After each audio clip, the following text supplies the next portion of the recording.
Thanks, Tony. I think most people know that viewing pornography is actually the most popular activity on the internet. According to Congress, 70 million people visit porn websites each week, about 11 million of them younger than 18. Well, you're about to meet two young pastors who have come up with a way to deal with all this, not to condemn it, but to communicate with a sense of humor.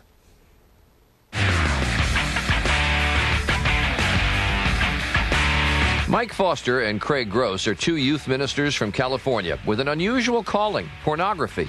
Do you look at it? Yeah, I do. You do? What do you look at? Anything I can download. Their mission is to preach the dangers of pornography. They make eye-catching ads and travel around in what they call the pornmobile. It's going to ruin your relationships. Reaching out to teens and adults, listening and answering their questions.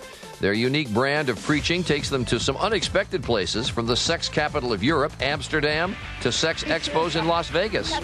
You're not going to see porn on there, but what you are going to find you're going to find Bible studies. Their greatest reach is online. This would be like a church that only exists on the internet. Their site, XXXchurch.com, gets more, they say, than 30,000 hits a week.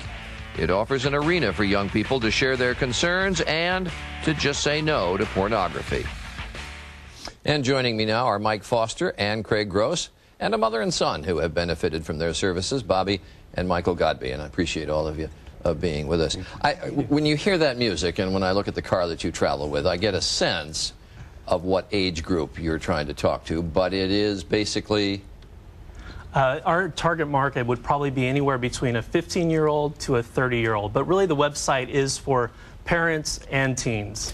But then, Craig, what's so wrong with 15-year-old, 18-year-old boy taking a peek on the internet? There's so many things wrong. I mean, what they're saying now in the surveys and statistics are saying that this looking at porn at an early age is going to ruin your future sexual experience. It's not going to enhance it, because you're not going to even know how to deal with a real person, because everything on the internet is just about you and just breeding selfishness. And we believe from a biblical perspective also it's wrong. It's not what God has intended for us. But if they're not looking on the internet, they've got a Playboy magazine in the bottom drawer of the desk or something, don't they?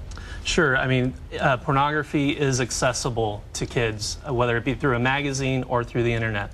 But with the rise of internet pornography, American homes now have a 24-hour-a-day, 7-day-a-week porno pipeline coming in. And the ones that are most affected by that are young people.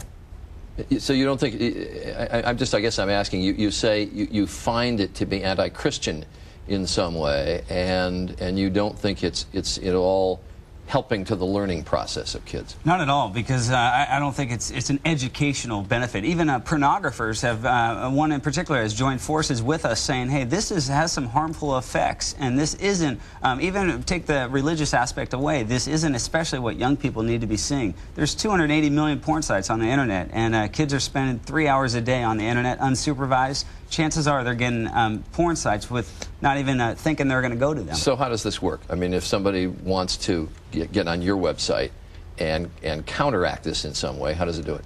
Sure. Our website, they simply go to XXXchurch.com. And our website, we have a bunch of different resources. We have commercials. We really try to help people talk about this issue, because it is a hard issue to talk about. You know, Craig and I talk about it all the time, but we realize that parents but it does more than that. It actually flags when you're on a porn site, right?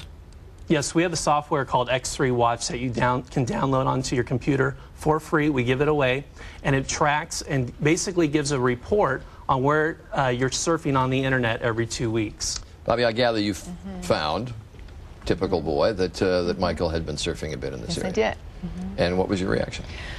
I wasn't pleased, and I knew it needed to be addressed. We have great communication, I believe, with his dad and I, and so we went right to him, and he was discovered, and actually bummed at first, but really thankful that we found out about it, because he knew he would be accountable to us. So when you talked to him about it, he said? He said, well, after he was expressed his disappointment, he really told us, I'm glad you did find out about it, because he knew that we would be watching. I didn't intend, I wasn't looking for that. I happened upon it through searching history for something personal. But there are people, I'm told, who can get addicted to this stuff. You're certainly not that, right? Definitely not. So you were looking around. yeah, just, you know, kind of just curious. And what was the bad part? That you got caught or that you were doing it? That I was doing it. I mean, it was obviously, I was bummed that I got caught, but at the same time, I was really glad because I knew that would be a start to, I mean, helping me get over it. So did you actually download this software that Mike told me about? Yeah, actually after I got caught, I remembered hearing about this just from, I forget where even. I think I heard about people talking about it at church, and I thought it'd be a good thing to download just because I knew it would help me. And so if somebody goes on, as I understand your software, if somebody goes on one of these sites, then it pops up somewhere else on somebody else's computer. That's correct. What it does is it sends an email. And in Michael's case, Bobby, his mom, gets a report every 2 weeks of all the questionable sites that he looks at. So that's pretty brave for a young person, you know, like Michael's age, to put your mom as your accountability report. For Mike and I, we have our wives, you know, receive our report. So it's just, you know, it's kind of like a big brother. Someone sees now where you go online, so it's not the dirty little secret anymore. And you've taken this message to a lot of teenagers who seem receptive to it? We have. We've actually traveled all over the country speaking to youth groups and conferences and even adults about this issue. Interesting. Well, an unlikely looking preacher, I must say, but an interesting message and a different one. Thanks ever so much, and I appreciate the two of you being with us as well.